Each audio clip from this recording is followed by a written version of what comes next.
So I was staying in Crescent City overnight, partly so that I could shower at the pool, but the pool was closed, and of course the website didn't indicate this. That's part of, losing your hometown advantage. I wanted a restroom, I wanted a hot breakfast, I wanted some hot tea, all of these things in the pouring, drenching rain convinced me to take a little restaurant break and support a business near a charger. It's not a bad idea, especially if you're a tourist, not a vagabond. Please spend your money wisely supporting businesses that have electric car chargers. Need a place to stay in Crescent City? Go stay at the Best Western. Use the car charger. Let them know you appreciate the car charger. I eat at the restaurant next door, so that is somewhat the idea when a town puts in a charger. If the town benefits from people spending their money there. EV travelers, EV road trippers will stop in Crescent City and not cry. Not until it starts drenching rain anyway. So now I'm on my way to Trinidad, California. Small town. Leaving behind that little charge point corridor. The chargers are somewhat random what charger you get where, but you see that ChargePoint has made a commitment to this Northern California section of Highway 101. Just like the AV network took on the Oregon coast. But that's all behind me now. I'm entering Green Lots territory. Green Lots being another brand of public electric vehicle charger. I gotta say, I was not taken with Green Lots initially.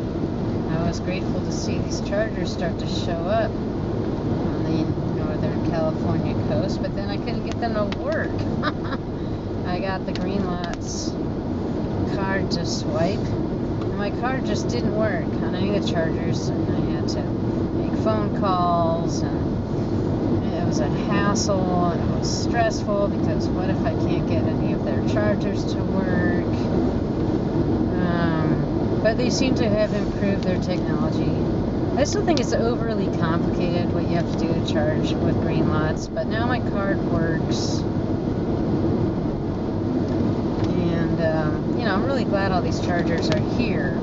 Like every charger I have ever used, I am grateful for that charge. I'm grateful for the opportunity to road trip in my electric car. And I gotta tell you, I didn't sit around at home waiting for the technology to show up. I just went out on the road and started doing it. And I know that's not comfortable for a lot of people, and I'm not saying it should be, but I'm saying it is getting more comfortable by the month sometimes to drive an electric car, to drive an electric vehicle. The chargers keep showing up in these outlying areas. There are usually plenty of chargers in urban areas, if you can get to the urban areas, but those chargers are often in use, so that's a trade-off. A lot of people just drive their electric vehicles around in an urban area where it's safe. Drive to work, drive home, do their errands, and that's great. But then sooner or later you're bound to think, hey, can I take this electric vehicle that I love so much out on the road? What's possible? What can I do? How stressful will it be? How risky is it? Will I suffer range anxiety? So, before I pulled into Klamath, I was suffering some range anxiety because my range looked pretty terrible. Oh, camera shut itself off. Oh well. Blah, blah, blah. And then let's talk about some gear some more. Here's my Coleman stove. Single burner. Takes these standard canisters, so those are easy to find. You can get smaller stoves, but then a lot of times you need some specialty fuel. Those things can be persnickety. The Yeti cooler was a worthwhile expenditure. Makes a great little table. And these things work better than a lot of cheaper coolers, which then you end up throwing in the garbage anyway. So now I am charging at the Humboldt County Unitarian Universalist Fellowship outside of Arcata. I'm using my own charger again. This is another one of those places where you need your own charger, but the electricity is offered free. Thanks a lot, Unitarian Universalists. And there's a designated parking spot, as you can see. And the nice thing about places where you need your own charger is a lot of time no one else is using it, because a lot of people don't bring their own chargers. Beautiful location. Oh, there's that word again. Peaceful location, peaceful rural location. There's a fair number of cars here right now. I guess there's a class going on because it's not Sunday. There's a crow interested in my lunch. Obviously, I'm not thrilled about using propane to boil my water, but I don't have a lot of choice about that. Here you see my battery pack that I take with me because I have numerous devices for video blogging, so I need to charge those on the fly. And of course, whenever possible, I'm heating my food with electricity instead of propane. Obviously, I'd rather use solar panel.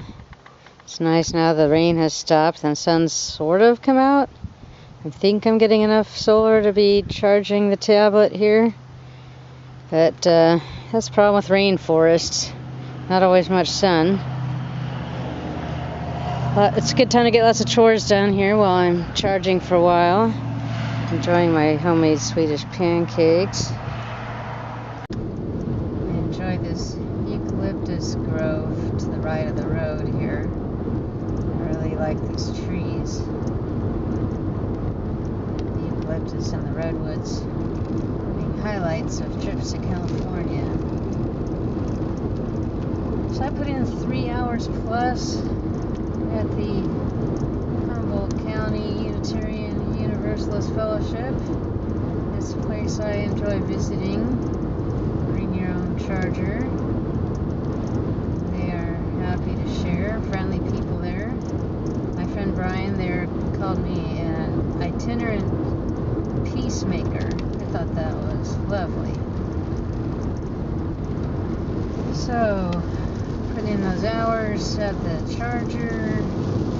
That's a good time for me to charge up my camera battery, charge up my tablet on the solar charger, or on the backup battery when it was raining. So I had a nice break in the rain there for part of the time.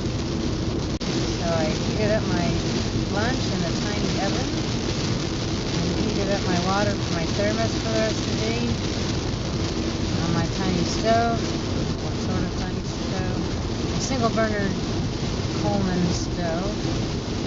And now I am back on Highway 101 heading south into Eureka!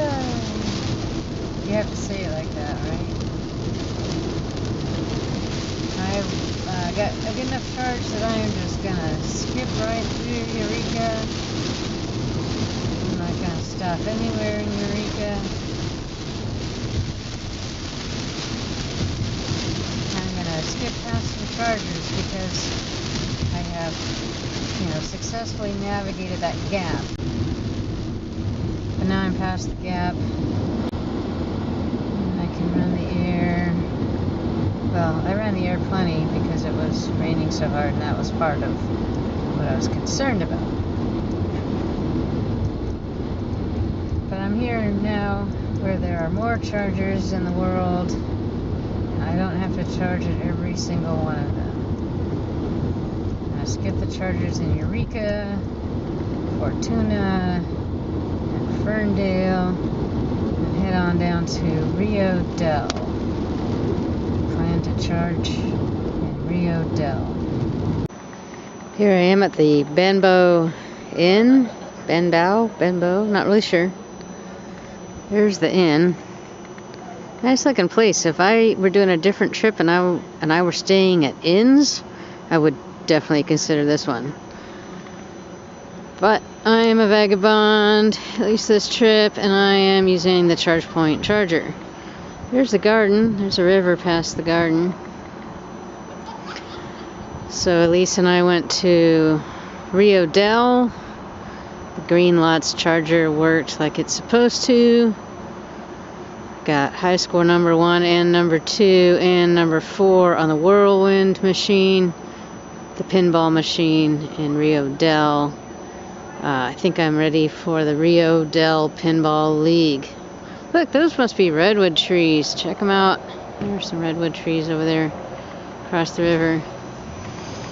About to leave Highway 101 pretty soon and get on Highway 1. I recommend when you leave Benbow Inn, you leave with a full charge. Not because you can't get to the next stop, but because it might appear so with the elevation gain. From Benbow Inn, I headed south on 101 to the beginning of California Highway 1, which goes down the coast. And I stopped and charged in Westport. There's a private charger at an inn, so I charged there and overnighted in a secret location where I didn't think I'd be bothering anyone, and left with mostly a full charge and went to McCarricher State Park, I was able to charge and also plug in my tiny stove on the outlet provided. Drove into Fort Bragg, drove through Fort Bragg, and there was a major traffic incident involving a small dog running around on the road that nobody could catch. Traffic was backed up in both directions. The state patrol was there. Kind of a nutty scene here on Highway 1. Now I'm somewhere south of Fort Bragg.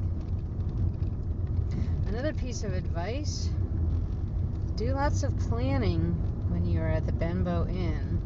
I don't know what your service is like, but my phone service tends to quit when I head out on Highway 1.